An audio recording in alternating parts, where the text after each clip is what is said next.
நண்பர்கள் அனைவருக்கும் வணக்கம். இது யுனெஸ்கோவின் உலக பாரம்பரியம். ஐக்கிய நாடுகள் சபையின் அங்கமான யுனெஸ்கோ உலகம் முழுவதிலும் பல்வேறு நாடுகளின் பாரம்பரிய சின்னங்களை பாதுகாக்கும் வகையில் அவைகளை அங்கீகரித்து போற்றி வருகின்றது. இவ்வகையில் பிரான்ஸ் நாட்டின் பாரம்பரிய சின்னங்களில் சிலவற்றை இக்காணொலியில் காண்போம்.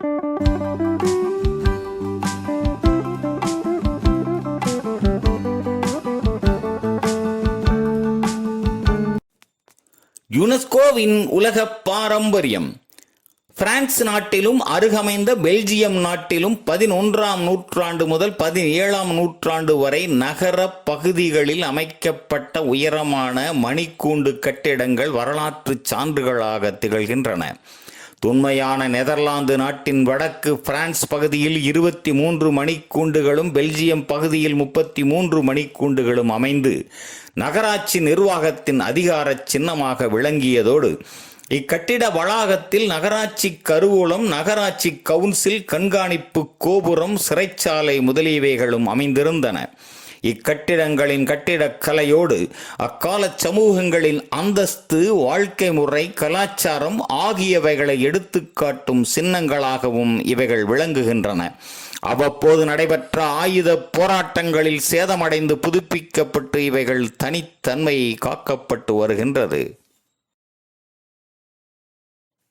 யுனெஸ்கோவின் உலக பாரம்பரியம். பிரான்ஸ் நாட்டின் அக்யூட்டைன் பகுதியில் ரோமானியர்கள் திராட்சை பயிரிடத் தொடங்கி சாண்டியாகோ பகுதியானது புனித பாதையில் அமைந்ததால் கிபி 11ஆம் நூற்றாண்டில் பல தேவாலயங்களும் துறவியர் மடங்களும் அமைந்து இப்பகுதி புனித எமிலைன் என இங்கிலாந்து அரசரால் அறிவிக்கப்பட்டது. 7850 ஹெக்டேர் பரப்பிலான இப்பகுதியில் காடுகள், மலைச்சரிவு, பள்ளத்தாக்கு சமவெளிகளும் அடங்கும். ஒற்றை பயிராக திராட்சை விளைச்சலும் ஒயின் தயாரிப்பும் 11ஆம் நூற்றாண்டில் தொடங்கி இன்று வரை தொடர்கின்றது. இப்பகுதியில் அமைந்த திராட்சை தோட்ட தொழிலாளர்களுக்கான குடியிருப்புகளும் 7 கிராமங்களில் ஒரே மாதிரியாக அமைந்த தேவாலயங்களும் ஒயின் தயாரிப்பு தொழிற்சாலைகளும் சேமிப்பு கிடங்குகளும் கிபி 7ஆம் நூற்றாண்டு முதல் இன்று வரையான வரலாற்று சான்றுகளாக திகழ்கின்றன. யுனெஸ்கோவின் உலக பாரம்பரியம்.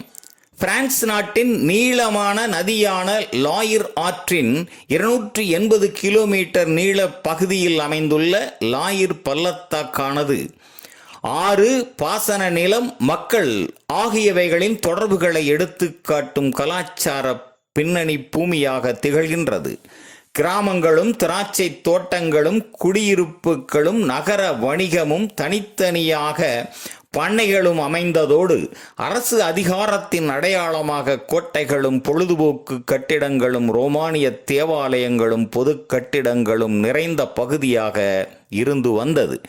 15ஆம் நூற்றாண்டில் மத்திய தரை நாடுகளுடனான உறவு மூலம் தோட்டக்கலை வடிவமைப்பு முறைகளும் இக்கலாச்சார பூமியில் வளர்ந்தது. யுனெஸ்கோவின் உலக பாரம்பரியம். பிரான்ஸ் நாட்டின் சாம்பைன் வணிக மண்டலத்தில் அமைந்துள்ள ப்ராவின்ஸ் வணிக நகரம் பல சிறப்புகளை கொண்டுள்ளது. கிபி 11ஆம் நூற்றாண்டில் சர்வதேச வணிகத்தில் ஐரோப்பா சிறந்து விளங்கிய போது இந்நகரில் வங்கி சேவைகள், அந்நிய செலாவணி, துணி சாயமிடல், தோல் பொருட்கள் உற்பத்தி முதலியவை சிறப்புற்று கிழக்கிலுள்ள தூர நாடுகளுக்கு சரக்குகளை அனுப்பி வைக்கும் மையமாக விளங்கியது. பாதுகாப்பு சுவர்களுடன் நிர்மாணிக்கப்பட்ட இந்நகரின் வணிக கட்டிடங்களும் குடியிருப்புகளும் சேமிப்பு கிடங்குகள், திறந்தவெளி வணிகம், செல்வந்தர்களின் மாளிகைகள் குறிப்பிடத்தக்கவை. கிபி 14ஆம் நூற்றாண்டில் தொடங்கிய நூற்றாண்டு கால போரில் இந்நகரில் சிறிய சேதங்களை ஏற்பட்டதால் 150க்கும் மேற்பட்ட வரலாற்று கட்டிடங்கள் பராமரிக்கப்பட்டு அவைகளின் சிறப்புகள் தொடர்ந்து வருகின்றது. யுனெஸ்கோவின் உலக பாரம்பரியம்.